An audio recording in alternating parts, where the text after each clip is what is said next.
வணக்கம் my dear zone mates, welcome to Safi zone. நான் உங்க ஷஃபி அண்ட் இன்னைக்கு நம்ம பார்க்க போறது கேம் சேஞ்சர் மூவியோட ரோஸ். நீ ஐஏஎஸ் படி. ஐபிஎஸ் படி கூடாதா?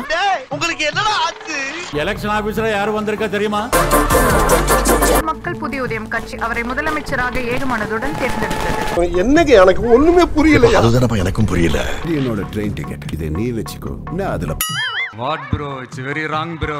சைட்லயே தவழ்னா என் கண்ணு கூட சைடுல தான் தெரியும். Super cringe. இந்த மாதிரி கிரிஞ்சி நான் பார்த்ததில்லங்க. கட்சியோட அடிப்படை உறுப்பினர்ல இருந்து நிக்கிறேன்.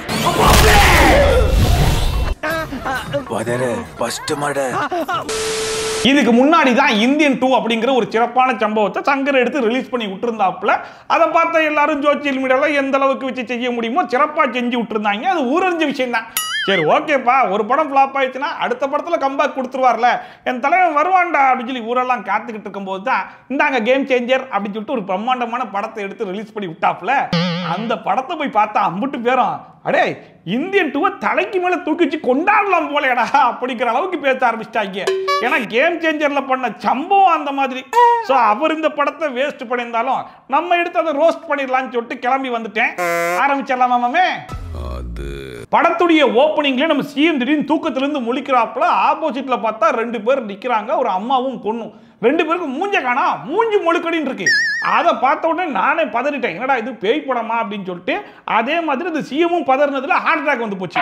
உடனே தூக்கிட்டு சரி வாங்க ஆம்புலன்ஸ்ல போலான்னு போயிட்டு இருந்தா பிரிட்ஜில் ஓட்ட விழுந்து போச்சு. அவன் இந்த உலகத்துக்கு ஏதோ சொல்ல விரும்புறான்.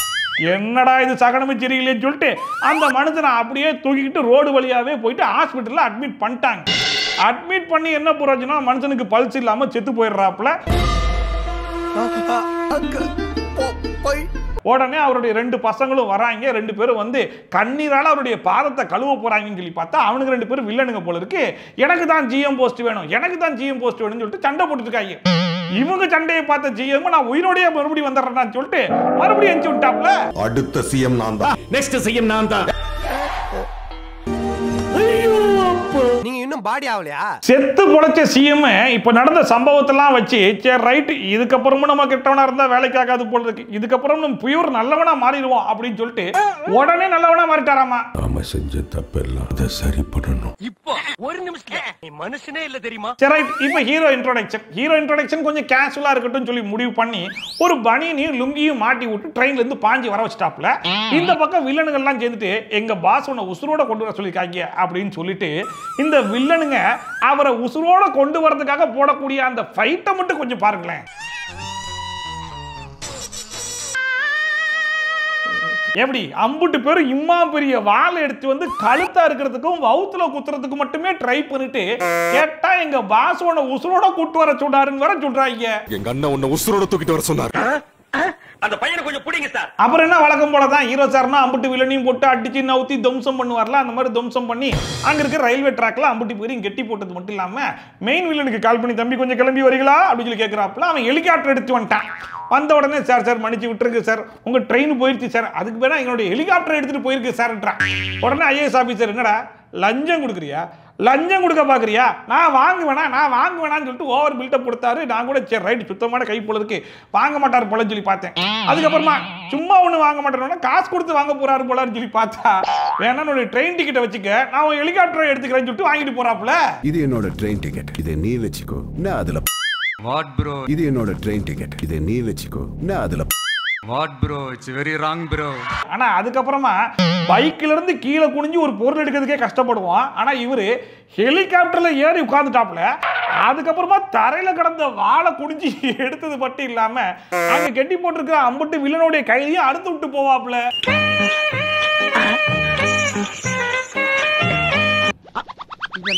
எங்க பிடிக்கிறான்? எப்படி ஆரம்பமே அமர்க்களமா இருக்குதா? எப்ப நம்ம ஹீரோ சார் ஹெலிகாப்டர்ல ஏறி கீழ இருந்த வாழை குனிஞ்சி எடுத்து அங்க இருக்கிற கயிறெல்லாம் அறுத்து விட்டாப்லயோ அப்பவே படம் முழுக்க நம்ம கழுத்தா இருக்க போறாங்கிறது தெரிஞ்சு போச்சு. என்னன்னே சொல்ற நீ? இவ்வளவு நாள் வில்லனா இருந்த சிஎம் ஒரே ராத்திரியில் அனோனா மாறிடுவாப்ல. ட்ரெயின் டிக்கெட்டை கொடுத்து ஹெலிகாப்டர்ல ஏறி போவாப்ல நம்ம ஹீரோ சார். இதெல்லாம் கூட ஓரமா விட்டுறலாம்னு வைங்களேன். ஆனா இதுக்கு அப்புறமா காமெடின்னு ஒண்ணு ட்ரை பண்ணிருப்பாங்க பாருங்க. கேட்டா சைடு சத்தியாமா. சைடுலயே தவழ்னா என் கண்ணு கூட சைடுல தான் தெரியும். Super cringe. இந்த மாதிரி கிரிஞ்சு நான் பார்த்தது இல்லங்க. பார்வை சைடு, நடக்கிற நட சைடு, ஏன் மண்டையில போட்டிருக்கிற கோடு கூட ஒரு சைடா இருக்குது. இதெல்லாம் கூட மன்னிச்சு விட்டுறலாம்னு வைங்க. ஆனா இவர் வந்து கலெக்டர் ஆபீஸ்ல தவாலியா இருக்காராமா. அவருடைய ஐடி கார்டுல இருக்கிற போட்டோவை கொஞ்சம் பாருங்க, அதுவும் சைடா இருக்குது. நான் கலெக்டர் ஆபீஸ்ல தவாலியா இருக்கேங்க. செம்ம ஜோக்கு. சாயந்தரம் வந்த உடனே ஞாபகப்படுத்தி சிரிக்கிறேன். படத்துல காமெடியும் ஒரு சைடுல இருந்துட்டு போட்டோம் அப்படின்னு யோசிக்கிறவங்க மத்தியில அந்த சைடை வச்சே ஒரு காமெடி பண்ணலாம் அப்படிங்கிற மாதிரி யோசிச்சாரு பாத்தீங்களா. அந்த யோசனை தான் இந்த படத்தையே அப்படி தூக்கி செங்குத்தா நிப்பாடிச்சுன்னு சொல்லலாம். டேய் சைட் அடிக்கிறவன பாத்துர்க்கேன். புதுசா சைட் அடிக்கிற சூப்பர் பஞ்ச் தலைவா. இதுக்கு அப்புறமா தான் முதல்வன் படத்தை ஸ்டார்ட் பண்ணாப்ல. அதாவது இந்த ஊர்ல யார் யாரெல்லாம் தப்பு பண்றாப்ல அப்படிங்கிற லிஸ்ட்டை கேட்கிறாப்ல. அதுக்கு அந்த மனுஷன் ஒரு வாரம் டைம் கொடுக்க ரெடி பண்ணிருந்தேன், அவருடைய ப்ரொமோஷனை ஒரு வருஷத்துக்கு தள்ளி வச்சிருக்கேன் அப்படிங்கிற மாதிரி ஒரு ஷாக் கொடுத்துட்டாப்ல. உடனே எல்லாரையும் ரெடி பண்ணி கூட்டு வந்துட்டாங்க. எல்லாரும் வந்துட்டாங்களா? வந்துட்டாங்க சார். அரிசி அப்பாராவோ கூட்டு வந்த உடனே இங்க பாருங்க, உங்க யாரையும் கொள்ளடிக்க வேணாம்னு சொல்லல, ஆனா கொஞ்சம் கம்மியா கொள்ளடிங்க, 1-2 பிசினஸ் மட்டும் கொஞ்சம் விடுங்க, ரவுடிசம் இல்லாம பண்ணுங்க அப்படிங்கிற மாதிரி டீசெண்டா கேட்டு பார்த்தாப்புல யாரும் ஒத்து வரலன்னு உடனே சரி ரைட்டு, நம்ம சிவாஜி படத்துல வர மாதிரி எல்லாரையும் ஆபீஸ் ரூம் கூட்டு போய் போலன்னு பொழக்க போறாரு போல அப்படின்னு சொல்லி பார்த்தா, வாங்க சுற்றுலா போலான்னு சொல்லிட்டு எல்லாரையும் பஸ்ல கூட்டு கிளம்பிட்டாப்ல. பஸ் வந்துருச்சா? Ready sir. இவங்க எல்லாரையும் பஸ்ல ஏத்து. ஃபர்ஸ்ட் நேரா ஒரு அரிசி குடோனுக்கு போறாப்ல. அங்க போன உடனே இருக்கிற அரிசி எல்லாம் எடுத்து செக் பண்ணி பார்த்துட்டு கலப்படமா இருக்குல்ல சொல்லிட்டு சீல் வச்சுட்டு வந்துருவாருன்னு சொல்லி பார்த்தா, அங்க அவர் எடுத்து காட்டுற அரிசி எல்லாம் நல்ல அரிசியாவே இருக்கு. ஆனா இந்த மனுஷன் அரிசியை விட்டுட்டு கீழே குனிஞ்சு பாக்குறாப்ல. என்னடா இது கீழே குனிஞ்சு பாக்குறாரு, அங்கதான் ஒண்ணு இல்லையே அப்படின்னு சொல்லி பார்த்தா, அப்புறமா எலிப்பொரி எங்கன்னு சொல்லி கேட்கிறாரு. எலிப்பொரி எத்தனை வச்சிருக்க? எலிப்பொரி ஏமா பொரி வச்சு பிடிக்கணுமா? கைதியில வந்து பொரி வச்சு பிடிக்கணும். என்னடா இது சம்பந்தமே இல்லாம எலிப்பொரி எல்லாம் கேட்கிறாருன்னு சொல்லி யோசிச்சுக்கிட்டு இருந்தா, அங்கதான விஷயமே இருக்குது அப்படின்னு சொல்லிட்டு, அதாவது ஏன் இந்த அரிசி குடோன்ல எலியே இல்லை அப்படின்னா, இங்க இருக்கிற அரிசியெல்லாம் எலி சாப்பிட்டு அதுல இருக்கிற விஷத்தினால எலியெல்லாம் செத்து போச்சாமா. அதனால எலியே இந்த அரிசி குடோன் பக்கம் வரதில்ல. அப்புறம் எப்படா இப்படிப்பட்ட அரிசியை நீங்க மக்களுக்கு டிஸ்ட்ரிபியூட் பண்றீங்க அப்படின்னு சொல்லிட்டு சீல் வச்சிருவாரு. நிக்கல்ஸ் கலந்த இந்த அரிசியை தின்னி எலிங்க செத்து போச்சு. இந்த குடோன் பக்கமே வரதில்லை. வைராக்கியத்துல கை தட்டாது. அப்படி கை தட்டல் வாங்கி நான் உழைக்க வேண்டிய அவசியம் எனக்கு கிடையாது. அரிசி குடோனுக்கு சீல் வச்சதோட விடலையே, அந்த அரிசி குடோனுக்கு யார் அப்ரூவல் கொடுத்தாங்களோ அந்த ஆபீசரை உடனே வேலையை விட்டு தூக்கிடுவாப்ல. அதை பார்க்கும்போது ரைட்ரா, முதல்வன் படம் ஸ்டார்ட் ஆயிடுச்சுடா, இதுக்கப்புறம் படம் பிக்கப் பண்ணி அப்படியே போக போதுடா அப்படின்னு சொல்லி பார்க்கும்போது அடுத்ததான் ஒரு மாலுக்கு போவாப்ல. மாலுக்கு போன உடனே அங்கேயும் குனிஞ்சு இணிஞ்சு பார்த்து கொசு இல்லைனா வந்து 2 பசு ஏதாச்சும் இருக்குதான்னு சொல்லி தேடி கண்டுபிடிச்சி எங்க வைக்கோல எங்க அப்படிங்கிற மாதிரிலாம் ஏதாச்சும் கேட்பாரு போலன்னு சொல்லி எதிர்பார்த்துட்டு இருந்தா அங்க ஃபயர் இன்ஜினை கூப்பிடுவாப்ல. அந்த ஃபயர் இன்ஜினை வர சொல்லுங்க.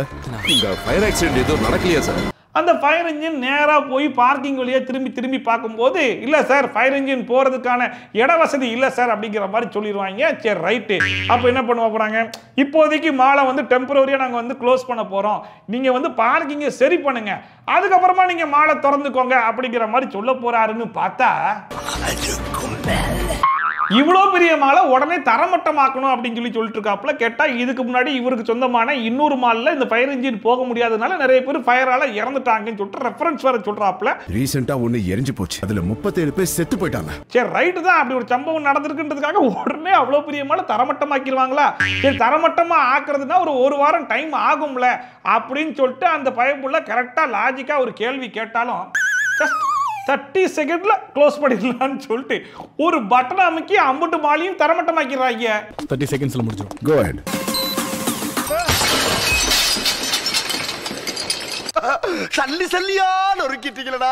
இப்படிப்பட்ட ஒரு மட்டமான இப்படிப்பட்ட ஒரு தரமட்டமான சீனை வேற எங்கேயாச்சும் பார்க்க முடியுமா இவர் ஆனார் அப்படிங்கிற அளவுக்கு சிறப்பா செஞ்சு விட்டாப்லையா. இந்த 2 சாம்பிளை வச்சு அம்புட்டு பேரும் சரி ரைட்டு எங்க எல்லாம் கையை வச்சிடாதீங்க, நாங்க ஆட்டோமேட்டிக்கா திருந்திடுறோம்னு சொல்லிட்டு அம்புட்டு வில்லனும் திருந்திடுறாங்களா. நானே ஒவ்வொரு ஸ்டாப்புக்கும் வந்து ஏன்டா தலை குனிஞ்சு நிக்கிறீங்க? சரி ரைட், அதான் இந்த 2 சாம்பிளை வச்சு அம்புட்டு பேரும் நல்லவரா மாத்தி விட்டாப்லையே. இதுக்கப்புறம் படத்தை எப்படி கொண்டு போறாங்கன்னு சொல்லி பார்த்தா, நம்ம ஹீரோ சார் ஏன் இவ்வளவு நாள் கல்யாணம் பண்ணாம இருக்காரு அப்படிங்கிறதுக்கு ஒரு பிளாஷ்பேக் போறாங்க. ஃபிளாஷ்பேக் சொல்ல போறியா? வேண்டாமா அண்ணா நீ சொல்லுனா. நேத்திக்கு என்ன நடந்துச்சுன்னா, பிளாஷ்பேக்கு முன்னாடி வரைக்கும் முதல்வன் கேரக்டர்ல இருந்து நம்ம ஹீரோ சார் பிளாஷ்பேக்ல ரச்சகனா வாழ்ந்துகிட்டு இருக்காப்புல. பயங்கரமான கோவக்காரரு, எதுவா இருந்தாலும் கைதான் பேசும் வாய் பேசாது அப்படிங்கிற மாதிரி, எந்த ஒரு தப்பா இருந்தாலும் உடனே உடனே போய் தட்டி கேட்டுருவாப்ல. அந்த மாதிரி ஒரு ப்ரொஃபசர் பொண்ணுங்க கிட்ட கொஞ்சம் சில்மிசம் பண்ணிட்டாப்ல அப்படின்னு சொல்லிட்டு ப்ரொஃபசர் கேபிஆர்னு தேடி கண்டுபிடிச்சி போயிட்டு அடின்னு வெளுத்து எடுப்பாப்ல.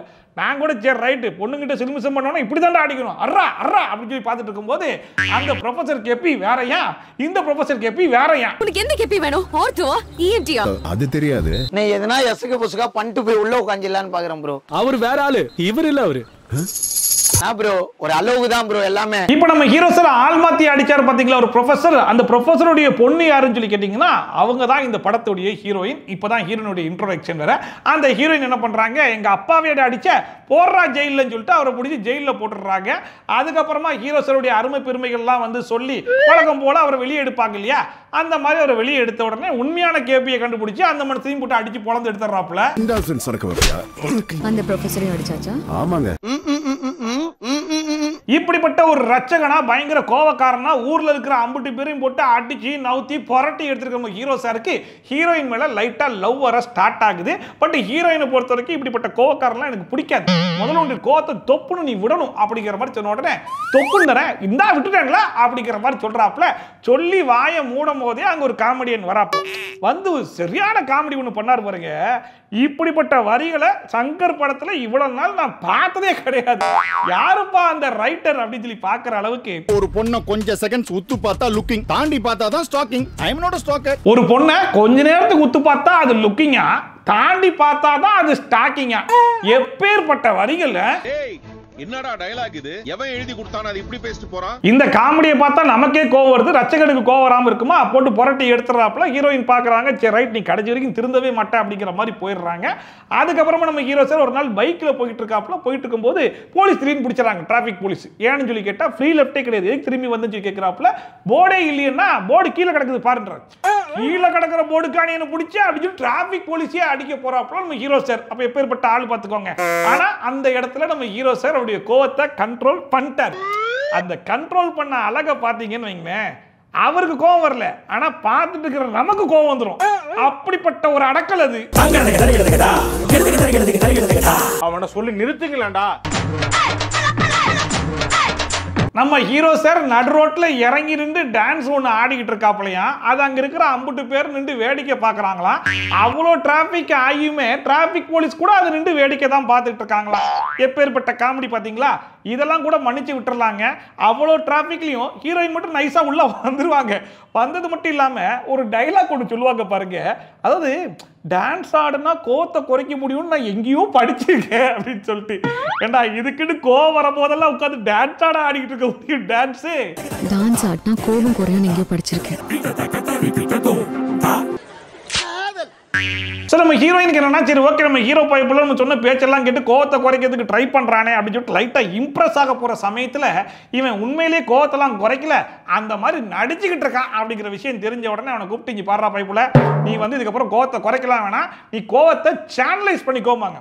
சேனலைஸ் பண்றதா அப்படின்னா என்னமா சேனல் இல்லைன்னு மாத்திரதான்னு சொல்லி கேட்டா, நீ வந்து ஐபிஎஸ் ஆக வேணாம், நீ ஐஏஎஸ் ஆயிரும்பாங்க. நீ ஐஏஎஸ் படி. ஐபிஎஸ் படிக்கூடாதா? உங்களுக்கு என்னடா ஆச்சு? நீ மட்டும் ஐபிஎஸ் ஆன லைஃப் லாங் உன்கிட்ட பேச மாட்டேன். நான் அப்படியே ஷாக் ஆயிட்டேன் அப்படிங்கிற மாதிரி ஊர்ல இருக்கிற அம்புட்டு பேரையும் போட்டு அடிச்சுக்கிட்டு இருக்கானாமா. ப்ரொஃபஸரை போட்டு அடிப்பாராம், டிராபிக் போலீஸ் எல்லாம் அடிக்கிறதுக்கு கை ஓங்குவாராம். ஆனா இவர் மேல இப்ப வரைக்கும் எந்த ஒரு கேஸும் இல்லையா. இவரு படிச்சு ஐஏஎஸ் ஐபிஎஸ் ஆயிருவாருன்னு சொல்றதெல்லாம் எப்பேற்பட்ட காமெடிடான்னு சொல்லி யோசிச்சுக்கிட்டு இருக்கும் போதே இவர் வந்து ஐஏஎஸ்க்கு தான் படிச்சாராம். ஆனா ஒரு 6 மார்க் கம்மி ஆயிடுச்சு அப்படிங்கிற காரணத்தினால ஐபிஎஸ் ஆயிட்டாரா. என்னடா இது, நான் ஒன்னும் ஐஏஎஸ் ஆகுன்னு சொல்லியும் நீ கடத்துல ஐபிஎஸ் ஆயிட்டல, என் பேச்சு நீ கடைசி வரைக்கும் மதிக்கிறல, போடா நான் கோச்சிட்டு போறேன்னு சொல்லிட்டு ஊரே காலி பண்ணிட்டு ஹீரோயின் போயிடுச்சான். 6 மார்க் குறைஞ்சதுனால ஐபிஎஸ்க்கு செலக்ட் பண்ணாங்க. அவ ஊரை விட்டு போயிட்டா. இதுல ஹைலைட் என்னன்னா, இவன் எப்படி ஐஏஎஸ் ஐபிஎஸ்லாம் ஆக முடியும் நம்ம யோசிக்கிறதுக்குள்ள நான் ஐபிஎஸ் ஆயிட்டேன். ஏன்னா ஐஏஎஸ் எல்லாம் படிக்க சொன்னாங்க, 6 மார்க் கம்மி ஆயிடுச்சுல, அதனால ஐபிஎஸ் ஆயிட்டேன், அதனால ஐபிஎஸ் ஆயிட்டேன். அந்த பொண்ணு அவன் தான் ஊரை விட்டு போயிட்டாங்க அப்படின்னு சொல்லிட்டு, டேய் என்னடா கொஞ்சம் டைம் கொடுங்கடா எங்களுக்கு யோசிக்கிறதுக்குன்ற மாதிரி டைமே கொடுக்காம அடுத்தடுத்த லெவலுக்கு போயிட்டே இருக்காங்க. இவ்வளவு தேடியும் கிடைக்கல. சோ இந்த பிளாஷ்பேக் மூலமா நம்ம ஹீரோ சார் ஏன் இன்னும் கல்யாணம் ஆகாம இருக்காரு அப்படிங்கறத நமக்கு தெரிவிச்சிட்டாங்க.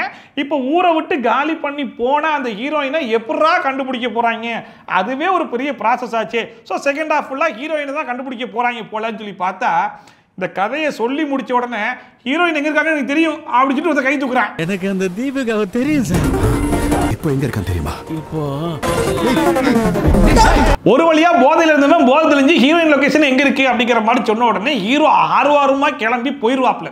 போன உடனே சைடு சத்தியன் அமைச்சு ஹீரோயின் கூட்டுற சொல்லுவாப்ல, ஹீரோயின் சைடு சத்தியன் அமைச்சு ஹீரோவா கூட்டுற சொல்லுவாப்ல. இப்படியே ரெண்டு பேரும் மாறி மாறி விளையாட்டு இருக்கும்போது சரி ரைட் இது வேலைக்கு ஆகாது, ஈகோ ஃபைட் போல இருக்குன்னு சொல்லிட்டு ஹீரோ என்ன பண்ணுவாப்ல, இவ்வளவு ஆர்வமா கிளம்பி வந்தாலும் சரி வேணாம் அப்படின்னு சொல்லிட்டு கிளம்பி போயிருவாப்ல. அப்போதான் ஹீரோயின் நம்ம தானே அவன் கோவத்தை தொப்புன்னு போட சொன்னோம், நம்ம கோவத்தை தொப்புன்னு போடாட்டா எப்படி, அதனால இப்போ நம்ம கோவத்தை தொப்புன்னு போடலாம்னு சொல்லிட்டு அந்த கோவத்தை தொப்புன்னு போட்டுட்டு அங்கேருந்து ஓடி வந்து பார்த்தா நம்ம ஹீரோ சார் கிளம்பி போயிட்டு இருப்பாப்ல. அந்த சைடு மிரரில் பார்த்துட்டு அப்படியே ரிவர்ஸ்ல இறங்கி வந்துருவாப்ல. வந்த உடனே ஹீரோயின் என்ன பண்ணுவாங்க, சரி ரைட் வா உள்ள வா அடிச்சுக்கணும், வரமாட்டேன், வாயா உள்ள வாயா, இவ்வளோ தூரம் வந்துட்டு உள்ள வரமாட்டியா, வரமாட்டேன், ஏன்டா வரமாட்டேன், அப்போ இவ்வளவு நாள் கழிச்சு நீ வந்து பார்த்தாலும் நீ ஐஏஎஸ் ஆயிட்டு திமிர் வந்துருச்சுல, நீ மறுபடியும் எனக்கு வேணாண்டா போடா அப்படின்னு சொல்லிட்டு ஹீரோயின் கிளம்பும் போது தான் இன்னொரு ஐஏஎஸ் வருவாரு.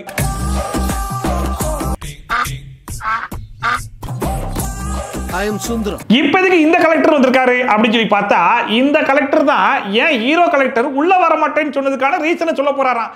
அது என்னன்னு சொல்லி பார்த்தீங்கன்னா, ஒரு கலெக்டர் இன்னொரு கலெக்டருடைய பார்டர் தாண்டி போக கூடாதாமா, அப்படி போனா உடனே சஸ்பெண்ட் பண்ணிடுவாங்களாம். என்னடா இதெல்லாம் நாங்க கேள்வியே பட்டதில்லையே, உண்மையா அப்படிங்கிற மாதிரி தான் இருந்துச்சு. அதுவும் ஒரு கலெக்டர் ஒருத்தருடைய பார்டரை தாண்டி உள்ள வந்துட்டாருன்றதை எப்படி கண்டுபிடிச்சாங்க அப்படிங்கிறது தெரியல. வந்துட்டு உடனே ஓடி வந்துட்டு உடனே சஸ்பென்ஷன் ஆர்டர் வரை டைப் பண்ண ஆரம்பிச்சிடுறாங்க. அப்பதான் அவர் ஒரு ட்விஸ்டிக்கிறாப்ல, சார் இருங்க ஒரு கோடு போட்டு காட்டுறேன்னு சொல்லிட்டு ஒரு கோடு போட்டு காமிச்சு, பாத்தீங்களா இந்த கோட்டுக்கு வெளியே தான் நான் இருக்கேன், இன்னும் உங்க பார்டருக்குள்ள நான் வரல, நீங்க தான் எங்க பார்டருக்குள்ள வந்துட்டீங்க, இப்ப நான் தான் உங்களுக்கு சஸ்பென்ஷன் ஆர்டர் கொடுக்கணும் அப்படின்னு சொல்லிட்டு ட்விஸ்டுக்கு மேல ட்விஸ்டா அடிச்சது மட்டும் இல்லாம இப்பதான் ஹீரோயினுக்கு ஏன் அந்த கலெக்டர் உள்ள வரமாட்டாருன்னு சொல்லி சொன்னாரு, அது திமிர்ல இல்ல பார்டர் தாண்டி அப்படிங்கிற விஷயத்தையே புரிய வச்சாங்களாமா. நான் ஏன் வயசாக்குறதா இருக்கேன், நீங்க தான் விஜயநகர் தாண்டி வயசாக வந்துட்டீங்க. ஒரு சீன்ல 2-3 ட்விஸ்ட் வச்சு நம்ம பார்த்திருக்கோம், ஆனா ட்விஸ்ட்ல ஒரு சீனை வச்சா அது எப்படி இருக்குமோ அப்படி இருந்துச்சு இந்த சீன். நீங்க ரிட்டையர் ஆகிறதுக்கு முன்னாடி உங்க பார்டர் எதுனால தெரிஞ்சு வச்சுக்கோங்க. தலை வலிக்குதே.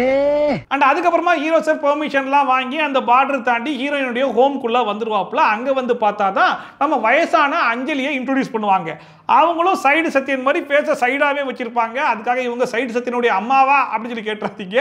இவங்க யாரும் மூஞ்சும் ஏறெடுத்து பார்க்காத சைடு அஞ்சலி, யாரையும் ஏறெடுத்து பார்க்கறது இல்ல, என்னால முடியலடா. அண்ட் அவங்க நிறைய லெட்டர்லாம் எழுதி போட்டிருப்பாங்க. நம்ம ஹீரோ சார் எடுத்து பார்த்தா அது எல்லாமே பெட்டிஷனா இருக்கும், அதெல்லாம் நியாயமான பெட்டிஷனா இருக்கு அப்படிங்கிற மாதிரி சொல்லிட்டு இருக்கும்போது நம்ம அஞ்சலி கேட்பாங்க, நாளைக்கு நடக்க போற சிஎம் மீட்டிங்க்கு நீங்க கூட்டு போறீங்களா அப்படின்னு சொல்லிட்டு இவரும் கூட்டு போயிருவாப்ல. அங்க போனதுக்கு அப்புறமா ஸ்டேஜ்ல வச்சு பால்ல கலப்படம் பண்றாப்ல மினிஸ்டர் அப்படின்னு சொல்லிட்டு எஸ்.ஏ. சூர்யாவெல்லாம் போட்டு கொடுத்த உடனே எஸ்.ஏ. சூர்யாவுக்கு பயங்கரமா கோவம் வந்து அஞ்சலியை பிடிச்சி தள்ளி விட்டுருவாப்ல. அதை பார்த்து நம்ம ஹீரோ சார் சப்புன்னு ஒரு அரஞ்சிருவாரு. ஆனா காதுல மட்டும் ஒரு சவுண்ட் ஜொய்ன்னு கேக்குதுங்க. சரி ஓகே, ஒரு ஐஏஎஸ் ஆபீசர் மினிஸ்டர் அரைஞ்சிட்டாப்லயே, இதுக்கப்புறம் என்ன பண்ண போறாங்க, கண்டிப்பா நம்ம ஐஏஎஸ் ஆபீசரை அரெஸ்ட் பண்ண போறாங்கன்னு சொல்லி பார்க்கும்போது அதே மாதிரி அரெஸ்ட் பண்றதுக்காக ஆட்கள்லாம் வந்துருவாங்க. அந்த டைம்ல தான் நம்ம சிஎம் வந்து ரொம்ப நல்லவரா மாறிட்டாப்லயே. அவர் என்ன பண்ணுவாப்ல, இவர் ஐஏஎஸ் ஆபீசர் கிட்ட நீ மன்னிப்பு கேளு அப்படின்னு சொல்லிட்டு எஸ்.ஏ. சூர்யாவை நம்ம ஹீரோ சார் கிட்ட மன்னிப்பு கேட்க விட்டுருவாப்ல. அவங்க கிட்ட மன்னிப்பு கேளு, உங்ககிட்ட தான் சொல்றேன் மன்னிப்பு கேளு. சாரி, ஒரு அசிங்கமாய் போச்சு குமார். அண்ட் அதுக்கப்புறமா சிஎம் அஞ்சலியை பார்த்த ஷாக்ல போயிட்டு ஹாஸ்பிட்டல்ல மறுபடியும் அட்மிட் ஆயிடுவாப்ல. அண்ட் அப்புறமா தான் தெரியும் ஸ்டார்டிங்ல காமிச்ச அந்த முழுக்கடி மூஞ்சே நம்ம அஞ்சலி தான் அப்படின்னு சொல்லிட்டு. ஏன் அவங்க முழுக்கடி மூஞ்சா வந்தாங்கன்றத லேட்டரா சொல்லுவாங்க. இப்போ வந்து எஸ்.ஏ. சூர்யாவை கூப்பிட்டு சரி ஓகே ஐஏஎஸ் ஆஃபீஸர் மினிஸ்டர் அடிச்சிருக்கான்றதுனால நான் ஐஏஎஸ் ஆஃபீஸரை சஸ்பெண்ட் பண்ண சொல்லிடுறேன் அப்படிங்கிற மாதிரி சொல்லிட்டு கூடவே உன்னை நான் மினிஸ்டர் பதவியிலிருந்து தூக்கிட்டேன்னு சொல்லி எஸ்.ஏ. சூர்யாவை கடுப்பேற்றிடுவாப்ல. ஏன் மினிஸ்டர் பதவியிலிருந்து மட்டும் கிடையாது, நான் கட்சியில இருந்து உன்னை தூக்கிட்டேன் அப்படிங்கிற மாதிரி சொன்ன உடனே எஸ்.ஏ. சூர்யாவுக்கு பயங்கரமா கோவம் வந்து உன்னை நான் உலகத்தை விட்டே தூக்குறேன்னு சொல்லிட்டு ஒரே அடியில போட்டு தள்ளிடுவாப்ல. கட்சியோட அடிப்படை உறுப்பினர்ல இருந்து நீக்கிறேன்.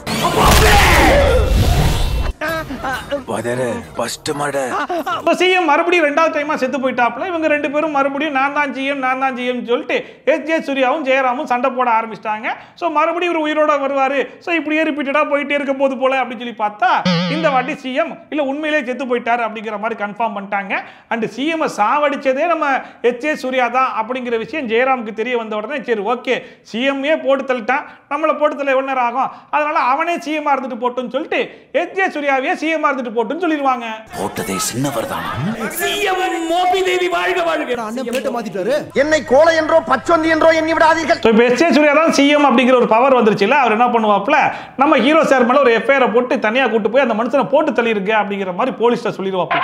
போலீஸ் தான் அவர் வந்து கல்யாண டைம்லயே அரெஸ்ட் பண்ணி கூட்டு போய் போட்டு தள்ளிடலான்ற மாதிரி எல்லாரும் அடிக்கும் போது ஸ்டார்டிங்ல கொஞ்சம் அடிப்பாப்ல, போக போக ஹீரோ சாரே கொஞ்சம் அடி வாங்க ஆரம்பிப்பாப்ல. என்னடா இது ஹீரோ சாரே அடி வாங்குறாரு, ஏதோ தப்பா இருக்குது, ஏதோ ஒரு ட்விஸ்ட்டை போட போறாங்க போல அப்படின்னு சொல்லி எதிர்பார்த்துட்டு இருக்கும்போது ஒட்டாங்க போற ஒரு ட்விஸ்ட். எதிர்பாராததை இது எதிர்பார்க்கவே இல்லை சார். அதாவது செத்து போன சிஎம் சாவறதுக்கு முன்னாடி ஒரு வீடியோ ஒன்று பேசியிருக்காப்புல, அந்த வீடியோ ரெக்கார்டிங் என்கிட்ட தான் இருக்குன்னு சொல்லிட்டு சமுத்திரக்கனி ஒரு பென் டிரைவ் எடுத்து காட்டுவாப்பு. சரி அந்த வீடியோ போடுங்க, அந்த வீடியோ அப்படி என்னதான் இருக்குன்னு சொல்லி பார்த்துடலாம் அப்படின்னு சொல்லி போட்டு பார்த்தா அதுல அவரு எனக்கு அடுத்தபடியா சிஎம்மா யாரு வரணும்னா நம்ம ஐஏஎஸ் ஆபீசர் நம்ம ஹீரோ சார் தான் சிஎம்மா வரணும் அப்படிங்கிற மாதிரி பேசியிருப்பாப்புல. உடனே அங்க அடிச்சுக்கிட்டு இருந்தாங்க பாருங்க, அந்த போலீஸ் எல்லாம் சேர்ந்து வில்லனை சுட்டுட்டு உடனே ஒரு ஹெலிகாப்டர்ல வந்து நம்ம ஹீரோ சாரை கூட்டு வந்துருவாங்க. கலெக்டர் ராமநந்தனை முதலமைச்சரா நான் அறிவிக்கிறேன். எனக்கா உனக்கு தான். ஐயோ நான் என்ன செய்வேன், யார்ட்ட போய் சொல்லுவேன் ராமா? அத பார்த்த உடனே என்னடா ஒரே குழப்பமா இருக்கேடா, எதுக்குடா சம்பந்தமே இல்லாம நம்ம ஐஏஎஸ் ஆபீசரை கொண்டு போய் அடுத்து சிஎம் ஆக்க போறாங்க, அவருக்கு இந்த கட்சிக்கு எந்த விதமான சம்பந்தமுமே கிடையாதுடா, ஏன்டா குழப்பறீங்கன்னு சொல்லி கேட்டா வெயிட் கரோ இருங்க பாய், ஒரு பிளாஷ்பேக் போலாம் பாய்ன்னு சொல்லிட்டு ரெண்டாவது பிளாஷ்பேக்கு போறாங்க. பிளாஷ்பேக்ல ஹீரோடைய அப்பாவா யார் வர போறா அப்படின்னு சொல்லி ஆர்வமா காத்துக்கிட்டு இருந்தா அவரே வராப்ல. அதாவது ஹீரோடைய அப்பாவும் ராம் சரண் கேரக்டரா தான் இருக்காப்ல. அவர் ஒரு சமூக போராளி, திக்குவாய் லைட்டா அப்படிங்கிற மாதிரி சொல்றாங்க. ஊர்ல நடக்கக்கூடிய எல்லா நலனுக்குமே இறங்கி போராட்டம்லாம் பண்ணி மக்களுக்கான நலன்லாம் பண்ணிக்கிட்டு இருக்கக்கூடிய ஒரு கேரக்டர். அப்படி நல்லது மட்டுமே பண்ணிட்டு இருக்கிற மனுஷங்கிட்ட போயிட்டு நம்ம ஏன் கட்சி ஆரம்பிக்க கூடாது அப்படின்னு சொல்லி உசுப்பேத்தி விடுறாங்க. ஏன்பா தேவையில்லாதுன்னா பண்ணலாம்பா, நல்லா இருக்கும்ல, நல்லா தான் இருக்கும் அப்படிங்கிற மாதிரி சொல்லி சரி ரைட் நீ சொல்ற நான் ஓகே சொல்றேன்னு சொல்லிட்டு அந்த மனுஷனும் ஓகே சொல்லிடுவாப்ல. பட் பணம் இல்ல அரசியல் அப்படிங்கிற மாதிரி சொல்லுவாங்க. அதுக்கு ஓகே அப்படின்னு சொல்லிட்டு பேச ஆரம்பிக்கும் போது இவருக்கு திக்குவாய் இல்லையா, சோ சரியா பேச வராது அப்படிங்கிற மாதிரி இருக்கிறதுனால சரி ஓகே எனக்கு பதிலா வேற ஒருத்தர் பேசட்டும் சொல்லி முடிவு பண்ணுவாப்ல. அவர் வந்து ஒரு விசுவாசின்னு சொல்லிட்டு ஒரு மனுஷன் வருவாப்ல. அந்த மனுஷன் யாருன்னா அவர் தான் சிஎம் சுப்பண்ணா அவர்களின் ஆசியுடன் என் உரையை தொடங்குகிறேன். தாய்மார்களே, ஆகவே நான் உங்களை அவர் என்ன பண்றாப்ல, பேச ஆரம்பிக்கிறாப்ல, மக்கள் பயங்கரமா கைதட்ட ஆரம்பிக்கிறாங்க. சரி ஓகே இவனே நல்லா பேசுறான், மக்களுக்கே ரொம்ப பிடிச்சிருக்கு, இவனே முதல்வரா இருந்துட்டு போட்டுன்னு சொல்லிட்டு விட்டு கொடுக்குற அளவுக்கு ரொம்ப நல்லவர் நம்ம ராம் சரண். கட்சியின் முதல்வர் வேட்பாளர் இவர் விட்டு கொடுத்தது தான் கெட்டு போச்சு அப்படிங்கிற மாதிரி ஸ்டார்டிங்ல பணம் இல்ல அரசியலுக்கு ஓகே சொன்ன இவனுங்க லேட்டரா பதவி கிடைக்க போதுன்னு உடனே காசு மேலேயும் ஆசை வந்துருச்சு. யாரை ஊரை விட்டு விரட்டி அடிக்கணும்னு முடிவு பண்ணாங்களோ அவங்க கிட்டே காசை வாங்கலாமான்னு வந்து கேட்டது மட்டும் இல்லாம கை நீட்டி காசையும் வாங்கிட்டாங்க. அந்த விஷயம் ஹீரோடைய அப்பாவுக்கு தெரிய வந்த உடனே சரி ரைட்ரா கெட்டு போயிட்டீங்கல்ல, நான் வந்து கட்சியை ஆரம்பிச்சு வச்சேன், நானே கட்சியை அழிச்சு விட்டுறேன்னு சொல்லிட்டு அந்த மனுஷன் கிளம்பி வரும்போது நம்ம சிஎம் போயிட்டு ஹீரோடைய அப்பாவை போட்டு தள்ளிடுறாப்புல. ஏன் அவர் கூடவே இருந்த க்ளோஸ் ஃப்ரெண்டையும் போட்டு தள்ளிடுறாப்புல. இவங்க ரெண்டு பேரையும் போட்டு தள்ளினதை நம்ம ஹீரோ அப்பாவுடைய பொண்டாட்டியும் நம்ம ஹீரோவும் ரெண்டு பாத்துறாங்க. அதாவது நம்ம சைடு மூஞ்சி அஞ்சலியும் இப்ப ஐஏஎஸ் ஆபீசரா இருக்கக்கூடிய நம்ம ராம் சரணும். ஸ்டார்டிங்ல நம்ம சிஎம் முழுக்கடி மூஞ்சி பார்த்து ஹார்ட் அட்டாக்லாம் வந்துச்சு பாத்தீங்களா, அது வேற யாரும் கிடையாது நம்ம அஞ்சலியும் ராம் சரணும் தான். ஓ நீ அப்படி வரியா? சரி இப்ப என்னப்பா அவங்க அப்பா ஆரம்பிச்சு வச்ச கட்சி, அவங்க பையனையே சிஎம் ஆக்க போறீங்க, படத்தை முடிக்க போறீங்க, சட்டு போட்டு முடிச்சு விடுங்கடா அப்படிங்கிற மாதிரி சொன்னா அங்க ஒரு ட்விஸ்ட். நம்ம எஸ்.ஏ. சூர்யா இருந்துச்சு, அவன் சிஎம் ஆகணும்னா அவன் ஐஏஎஸ் ஆபீசரை ரிசைன் பண்ணணும் அப்படின்னா, ஐஏஎஸ் ஆபீசரை ரிசைன் பண்ண வளர்ந்தா பண்ணிட்டு போறான், அவன் ஐஏஎஸ் ஆபீசரை ரிசைன் பண்ணணும்னா அவன் மேல கொடுத்த கம்ப்ளைண்ட் நான் வாபஸ் வாங்கணும். வாபஸ் வாங்கியா? அவன் வாபஸ் வாங்கணும்னா நான் சிஎம் ஆகணும். என்னடா குழப்புறீங்க? இப்ப நீ சிஎம் ஆகிறதுக்கு எங்கடா இவ்வளவு கஷ்டப்படணும்? உங்க அப்பாவே அவன் தான்டா சிஎம் ஆகணும்னு சொல்லியிருக்காங்க. நான் லாலிபாப் எடுத்து சப்பட்டுமா, நான் தான் சிஎம், நான் தான்ன்றாப்ல. உடனே அவர் பார்த்தாப்புல சரி ரைட்டு நீயே சிஎம்மா இருந்துக்கோ, என் மேல கொடுத்த கம்ப்ளைண்ட்டை மட்டும் நீ வாபஸ் வாங்கு அப்படின்னு சொல்லிட்டு நம்ம ஹீரோ கையெழுத்து போட்டு கொடுத்தா கையெழுத்து போட்டு கொடுத்துட்டியா? ஆனா நான் கையெழுத்து போட மாட்டேன், நான் சிஎம், ஆனா நீ சஸ்பெண்ட் ஆனா அதே ஐஏஎஸ் தான், எப்படி சொல்லிட்டு ஹீரோ விருப்பேத்தினாரோ இல்லையோ பார்த்துட்டு இருக்கிற மொத்த ஆடியன்ஸும் விருப்பேத்திட்டாங்க. அவன் தான் என் கம்ப்ளைண்ட் வாபஸ் வாங்க மாட்டேன். நீ ரொம்ப ஓவரா போயிட்டு இருக்க, ரொம்ப ஓவரா போயிட்டு இருக்க. சரி ஓகே, இதுக்கப்புறம் நீ என்னையே ஏமாத்தி கையெழுத்து வாங்கிட்டியா, நான் உன்கிட்ட இருந்து எப்படி என்னுடைய சஸ்பென்ஷன் லெட்டருக்கு ரிவோக் வாங்கணுன்றது எனக்கு தெரியும்டா அப்படிங்கிற மாதிரி கதை போகுதுன்னு சொல்லி பார்த்தா அங்கதான் நான் வச்சிருக்க ட்விஸ்ட் அப்படிங்கிற பேர்ல இவரை சஸ்பெண்ட் பண்ணிட்டாங்க அப்படிங்கிற விஷயம் இந்தியா முழுக்க இருக்கக்கூடிய 2000க்கும் மேற்பட்ட கலெக்டர்ஸுக்கெல்லாம் தெரிஞ்சு அவங்க பெட்டிஷன் போட்டு அது மூலியமா ரிவோக் பண்ண சொல்றாங்களாம். இதுக்கு முன்னாடி இதே மாதிரி நடந்திருக்கு அப்படிங்கிற ஒரு ரெஃபரன்ஸை எடுத்து வச்சு இவருடைய அந்த சஸ்பென்ஷன் லெட்டரை வந்து ரிவோக் பண்ணிட்டாங்களாமா. சுசித்ரா பாண்டியன் ஒரு ஐஏஎஸ் ஆபீசர் விஷயத்துல இது மாதிரி நடந்துச்சு. என்னப்பா இதெல்லாம் என்ன சொல்றீங்க, நீங்க சீப்பா போட்ட படம் நான் சீப்பை வச்சே முடிச்சிட்டேன் பாத்தியா அப்படின்னு சொல்லிட்டு இவ்வளவு சிம்பிளா முடிச்சிட்டாங்களே. சரி ரைட், நெக்ஸ்ட் என்ன அப்படின்னு சொல்லி பார்த்தா நம்ம சிஎம்க்கு தான் பவர் இருக்குல்ல, அவர் என்ன பண்றாப்ல, சரி நீ ரிவோக் பண்ணிட்டியா, என் பவரை யூஸ் பண்ணி உன்னை தண்ணி இல்லாத காட்டுக்கு நான் மாத்துறேன்டா அப்படிங்கிற மாதிரி ஃபார்ம்ல சைன் பண்ண போனா இவருடைய அந்த சஸ்பென்ஷன் லெட்டரை மட்டும் ரிவோக் பண்ணலையாமா, இவரை எலெக்ஷன் கமிஷனராகவே ப்ரொமோட் பண்ணிட்டாங்க. எலெக்ஷன் ஆபீசரா யாரு வந்திருக்கா தெரியுமா? என்னங்க எனக்கு ஒண்ணுமே புரியல. அதுதானப்பா எனக்கும் புரியல. ரிவோக் பண்ண கையோட ப்ரொமோஷன் வேற கொடுத்துட்டாங்க. அது மட்டும் இல்லாம அவர் வந்த உடனே நான் எலெக்ஷனை அனௌன்ஸ் பண்ணிட்டேன், இதுக்கப்புறம் யாருக்கும் பவர் கிடையாது அப்படிங்கிற மாதிரி அவரே ஹெலிகாப்டர்ல இறங்கி வந்து சொல்லிட்டு இருக்காப்ல. எலெக்ஷன்ஸ் அனௌன்ஸ் பண்ண பிறகு உங்களால பாலிசிஸ் ஃபார்ம் பண்ண முடியாது. இந்த நிமிஷத்துல இருந்து உங்க மொத்த பவரும் க்ளோஸ். இதுல இருக்கிறதுலே பயங்கரமான காமெடி என்ன அப்படின்னு சொல்லி பாத்தீங்கன்னா, சிஎம் பண்ண தப்பு, சிஎம் பண்ண கொலை, இதை எல்லாத்தையுமே தெரிஞ்சுக்கிட்டு சிஎம் உடைய க்ளோஸ் ஃப்ரெண்டா அவர் கூடயே டிராவல் பண்ணி வந்த ஒரு ஆள் தான் சமுத்திரகனி. இது எல்லாமே நம்முடைய ஹீரோ சாருக்கும் தெரியும், ஏன்னா அவர் வாயால தான் எல்லாத்தையும் சொன்னாப்புல. இப்போ ஹீரோ சாருடைய அப்பா ஆசைப்பட்ட மாதிரி பணம் இல்லாத அரசியல் கட்சி நான் ஆரம்பிக்கிறேன் அப்படிங்கிற மாதிரி அவர் ஒரு கட்சி ஒன்று ஆரம்பிக்கிறாப்புல. அந்த கட்சிக்கு சப்போர்ட் பண்றது நம்ம ஹீரோ சாரா. சுப்பண்ணாய் ஆசைப்பட்ட மாதிரி பணம் இல்லாத அரசியல் தான் நம்ம லட்சியம். நல்ல வேலை இந்த கலவரத்துல மறந்துட்டானுங்க. அப்புறம் மறுபடியும் முதல்வன் படத்தை ஸ்டார்ட் பண்ண ஆரம்பிச்சிட்டாங்க. சிஎம்க்கு போன பவர் இவருக்கு வந்துருச்சு. யாரெல்லாம் கரப்ஷனா இருக்காங்களோ அவங்களுக்குலாம் சைனை போட்டு டிரான்ஸ்ஃபர் பண்ணி விட்டாப்புல. நேர்மையான ஆபீசர்ஸை மட்டும் நான் எலெக்ஷன் நடத்த போறேன் அப்படிங்கிற மாதிரி முடிவு பண்ணிட்டு அதுக்கப்புறமா மக்கள்கிட்ட போய் சொல்லி பார்ப்பாப்ல, இங்க பாருங்க ஓட்டுக்கெல்லாம் காசு வாங்காதீங்க, நாங்க ஏழைங்க, நாங்க காசு வாங்கத்தான் செய்வோம் அப்படின்னு உடனே, ஓ அப்படியா, அப்ப அரசியல்வாதிகளை நான் ஏழையாக்கிட்டா அப்படின்னு பார்ப்பல. அந்த அரசியல்வாதிகளை ஏழைகள் ஆக்கிடுவோம். அரசியல்வாதிகளை இவர் ஏழையாக்க போறாப்லையா, எப்படி அப்படின்னு சொல்லி பார்த்தா ஒரு ஓட்டுக்கு 20,000 ரூபாய் கேட்குறாங்க அப்படிங்கிற மாதிரி சொல்லி விட்டுருவோம். அப்பனா ஆட்டோமேட்டிக்காக ஏழை ஆயிடுவாங்கல்ல அப்படின்னு சொல்லிட்டு ஒரு ஓட்டுக்கு 20,000 ரூபாய் கேட்குறாங்களாமா. அது இவங்க கொடுக்கலான்னு முடிவு பண்ணி இருக்கிற காசெல்லாம் வலிச்சு கொடுத்துட்டாங்களாம். ஆட்டோமேட்டிக்காக ஏழை ஆயிடுவாங்களாம். போன தடவை 2,000 ரூபாய் கொடுத்தாங்க, இந்த வாட்டி 20,000 ரூபாய் கேளுங்க. எழுப்பி விட்டது சூர்யாவும் ஜெயராமும் சரி ஓகே ஒரு ஓட்டுக்கு 20,000 ரூபாய் கொடுத்துடலாம் அப்படிங்கிற மாதிரி முடிவு பண்ணி மக்களுக்கு லாரியா காசு எடுத்துட்டு போவாங்க. அப்பெல்லாம் இவர் வந்து விட்டுருவாப்ல, சரி ஓகே இந்த காசெல்லாம் மக்களுக்கு போய் சேரட்டும் அப்படின்னு சொல்லிட்டு. அண்ட் ஒரு கட்டத்தில் ஒரு லாரியை பிடிச்சிருவாப்ல. பிடிச்ச உடனே ஒருத்தன் ஆட்டோமேட்டிக்காக வந்து இது ஜெயராம் லாரி, உனக்கு வந்து எவ்வளோ தைரியம் இருக்கணும் அப்படிங்கிற மாதிரி சொன்னோன்னா அதை வீடியோ எடுத்து வச்சுப்பாப்புல. எடுத்து வச்சுட்டு பார்த்தியா ஓ ஆளே சொல்லிட்டான் இது ஓ லாரின்னு, ஓ நாமினேஷனை நான் கேன்சல் பண்ணிட்டேன் அப்படிங்கிற மாதிரி சொல்லுவாப்புல. அதை பார்க்கும்போது சரி அப்போ இதே மாதிரி எஸ்ஏ சூர்யாவுடைய ஒரு லாரியும் பிடிச்சி பார்த்தியா இது எஸ்ஏ சூர்யா லாரின்னு சொல்லிட்டான், ஓ நாமினேஷனையும் கேன்சல் பண்ணிட்டேன், 2 பேரும் சிஎம் ஆக முடியாது போக்கடா படம் முடிஞ்சு போச்சு அப்படின்னு சொல்லிட்டு போயிருக்கலாம்ல. என்னடா பண்றீங்க அப்படிங்கிற மாதிரி அவங்களுக்கு எதெல்லாம் வேணுமோ அதை எல்லாத்தையும் பண்ணிக்கிறாங்க. தேர்தல் விதிமுறைகளை மீறினதுனால உங்க நாமினேஷனை கேன்சல் பண்றேன். இந்த எலெக்ஷன்ல போட்டி போட முடியாது. அண்ட் ஒரு வழியா எலெக்ஷன் டேட்டு வந்துடும். எல்லாரும் ஓட்டு போடுறதுக்காக வரும்போது நம்ம எஸ்ஜே சூர்யா என்ன பண்ணுவாப்புல, ஒரு ஓட்டிங் பூத்துல பாம் வச்சு விட்டுருவாப்புல. உடனே நம்ம ஹீரோ சாருக்கு என்ன பண்றதுனே ஒன்றும் புரியாது. அந்த நேரத்தில் என்ன சொல்லிடுவாரு, இந்த இடத்துல மட்டும் கிடையாது, ரேண்டமா 7 இடத்துல பாம் வச்சிருக்கேன், அந்த பாம் எல்லாம் வெடிக்க கூடாதுன்னு நினைச்சேன்னா எங்க ஆட்கள் வந்து கள்ள ஓட்டெல்லாம் போடுவாங்க, அதை நீ கண்டுக்க கூடாது அப்படிங்கிற மாதிரி சொன்ன உடனே ஒரு கையெல்லாம் கெட்டி போட்ட மாதிரி ஆயிடுச்சே. சரி ஓகே மக்கள் உயிர் தான் முக்கியம், அதனால கண்டுக்காம விட்டுறலாம் அப்படிங்கிற மாதிரி விட்டுருவாப்புல. இவனுங்களும் பூந்து ஓட்டை போட்டுக்கிட்டே இருப்பாங்க கள்ள ஓட்டை. அதெல்லாம் பார்க்கும்போது இல்லையே இது இப்படி போகாது, ஏதோ ஒரு ட்விஸ்ட் வச்சிருக்கணுமே அப்படின்னு சொல்லி யோசிச்சுட்டு இருக்கும்போது நம்ம எஸ்ஏ சூர்யா வந்து சொல்லுவாப்புல, நான் 7 இடத்துல பாம் வச்சிருக்கேன்னு சொல்லி சொன்னேன்ல, அது உள்ள லாய், அது நான் வைக்கவே இல்லை அப்படின்னு சொல்லி சொன்ன உடனே அது சரியான ட்விஸ்டா இருந்துச்சு. 7 இடத்துல இல்லடா, எந்த ஒரு இடத்துலயும் நான் பாம்பு வைக்கவே இல்லை. என்ன இழிச்சவா நினைச்சிட்டியா இல்ல பைத்தியக்காரன் நினைச்சிட்டியா? உடனே ஹீரோ சார் பார்த்தாப்புல, நீ ஒரு ட்விஸ்ட் கொடுத்தா நான் என்ன ஜொம்பையா, நான் ஒரு ட்விஸ்ட் கொடுப்பேனே அப்படின்னு சொல்லிட்டு, நீ பாம்ல வச்சா நான் ஓட்டு போட்ட விரல்ல வச்சேன்னா ட்விஸ்ட் அப்படின்னு சொல்லிட்டு அந்த ஓட்டு போட்ட விரல்ல ஒரு டிசைனா காமிச்சிருப்பாங்க. அதை மட்டும் கொஞ்சம் பாருங்களேன்.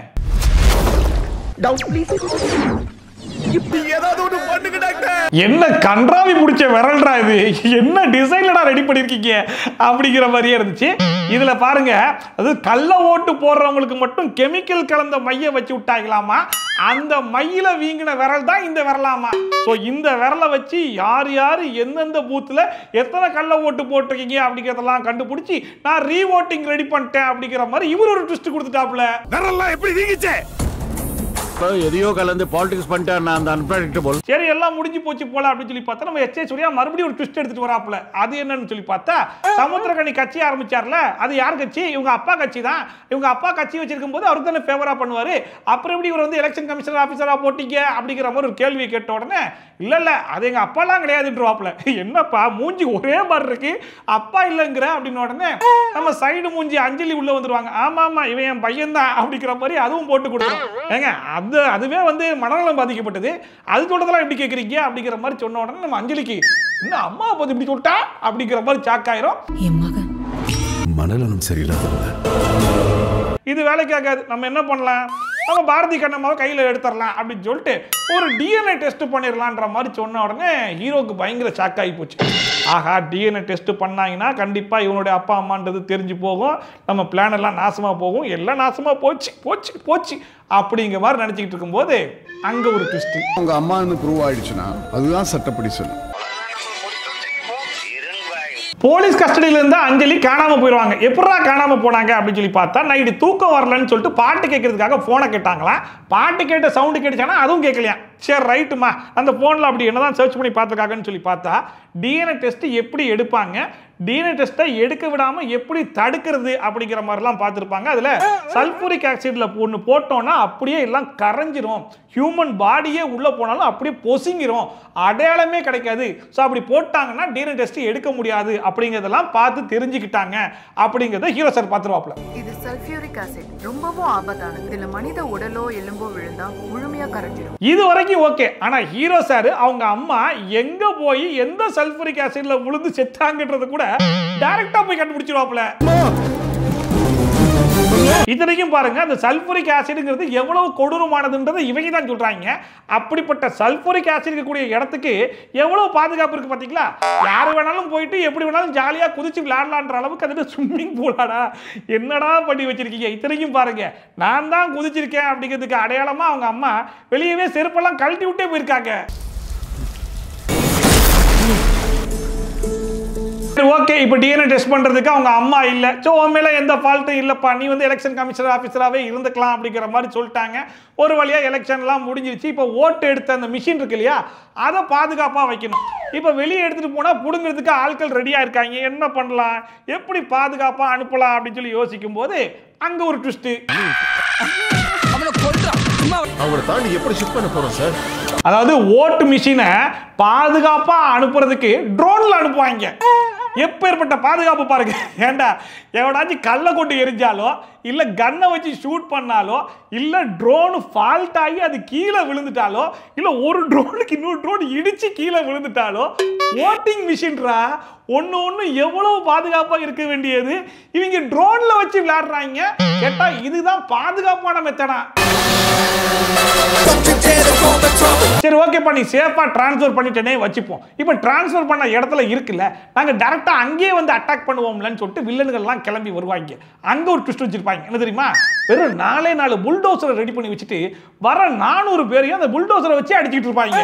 சரி ஓகே, நீ புல்டோசரை வச்சு ஆளை தான் அடிக்கிற, நான் காரை எடுத்துட்டு வரேன் அப்படின்னு கார் எடுத்து வந்தா அந்த 400 பேர் அந்த காரு எல்லாத்தையும் சேர்த்து அந்த 4 புல்டோசர் சமாளிச்சுக்கிட்டு இருக்கோம். அதுக்கப்புறமா வழக்கம் போல தான் கிளைமேக்ஸ் சீன் வந்துருச்சு. ஹீரோவும் வில்லனும் 1-to-1ல சண்டை போடட்டா எப்படி அப்படின்னு சொல்லிட்டு ஹீரோவையும் எச்.ஏ. சூர்யாவையும் ஒரு சண்டை போட விட்டு அதுல வழக்கம் போல வில்லனை அடிச்சு போட்டுட்டு ஒரு வழியா கவுண்டிங்லாம் முடிச்சு சரி ஓகே எங்க அப்பா கட்சி ஜெயிச்சிருச்சுப்பா அப்படிங்கிற மாதிரி ஜெயிக்க வச்சு அதுல எல்லாருமா சேர்ந்து ஹீரோவை சிஎம் ஆக்கி ஒரு வழியா அவங்க அப்பா நினைச்ச மாதிரி இவர் சிஎம் ஆயிருவாப்ல. அதோட படத்தை முடிச்சு விட்டாங்க. மக்கள் புதிய உதயம் கட்சி அவரை முதலமைச்சராக ஏகமனதுடன் தேர்ந்தெடுத்தது. இந்தியன் 2ல ஒரே ஆள் ஒரே தாத்தா பல கிட்ட போட்டிருப்பாப்ல. ஆனா கேம் சேஞ்சர்ல ஒரே ஆள் தான். ஸ்டார்டிங்ல கோவக்காரனா வரக்கூடிய ரச்சகன் கேரக்டர், அதுக்கப்புறமா ஐஏஎஸ்க்கு ட்ரை பண்ணி ஐபிஎஸ் ஆயிடுவாப்ல, அதுக்கப்புறமா ஐபிஎஸ்ல இருந்து ஐஏஎஸ் ஆயிடுவாப்ல, அதுக்கப்புறமா ஐஏஎஸ் வந்து எலெக்ஷன் கமிஷனர் ஆபீசர் ஆயிடுவாப்ல, அதுக்கப்புறமா கடைசியில சிஎம் ஆயிடுவாப்லன்னு சொல்லிட்டு ஒரே ஆளு இத்தனை கேரக்டரா மாற முடியுமான்னு சொல்லி கேட்டா முடியுமே, அதான கேம் சேஞ்சர் அப்படின்னு சொல்லிட்டு அதுக்கும் இதுக்கும் உண்டான சேஞ்சை காமிச்சார் பாத்தீங்களா, அதுதான் கேம் சேஞ்சர். அதாவது இந்தியன் 2ல இப்படிப்பட்ட ஒரு சம்பவத்தை பண்ணிட்டு எப்படிதான் மனசாட்சியே இல்லாம கேம் சேஞ்சர் ஒரு படத்தை எடுத்து இப்படிப்பட்ட ஒரு சம்பவத்தெல்லாம் பண்ண முடிஞ்சுன்னு சத்தியமா தெரியல. படத்துல லாஜிக்கெல்லாம் எதிர்பார்க்காதீங்கப்பா, லாஜிக்கெல்லாம் பார்த்தா ஒரு படம் பார்க்க முடியுமான்றதெல்லாம் ஓகே தான், அதுக்குன்னு இப்படி எடுப்பீங்க. கேம் சேஞ்சர் படத்துடைய ரோஸ்ட். இந்த படத்தை யாரெல்லாம் ஆல்ரெடி பார்த்துட்டீங்க, பார்த்தவங்க படம் எப்படி இருந்துச்சு உங்களுக்கு அப்படிங்கிறத மறக்காம கமெண்ட் செக்ஷன்ல சொல்லுங்க. அண்ட் இந்த ரோஸ்ட்டை பார்த்ததுக்கு அப்புறமா யாரெல்லாம் இந்த படத்தை பார்க்கணுன்ற ஆசை வந்திருக்கு, யாரெல்லாம் படத்தை பார்க்க போறீங்க அப்படிங்கிறதையும் மறக்காம கமெண்ட் செக்ஷன்ல சொல்லுங்க. அண்ட் இதே மாதிரி வேற என்ன படத்தை ரோஸ்ட் பண்ணலாம் அப்படிங்கிறதையும் மறக்காம கமெண்ட் செக்ஷன்ல சொல்லுங்க. அதையும் எடுத்து சிறப்பாக செஞ்சு விட்டுறலாம்னு சொல்றீங்க. ஸோ இதே மாதிரி ட்ரோல்ஸ் அண்ட் ரிவ்யூஸ்லாம் கண்டினியூஸாக பார்க்க நினைச்சீங்கன்னா மறக்காம சப்ஸ்கிரைப் பண்ணிட்டு பக்கத்தில் இருக்க பெல் ஐகானை டான் தட்டி விட்டீங்கன்னா நான் போடுற வீடியோ நோட்டிஃபிகேஷன் டான் டைம் வந்து சேர்ந்துடும். ஸோ மீண்டும் மஸ்ட் வீடியோ பண்ண ரிவ்யூ பண்ணுங்க. ட்ரோலோட வந்து சந்திக்கலாம். பை ஃப்ரம் ஷாப்பி, டாடா, bye bye and take care.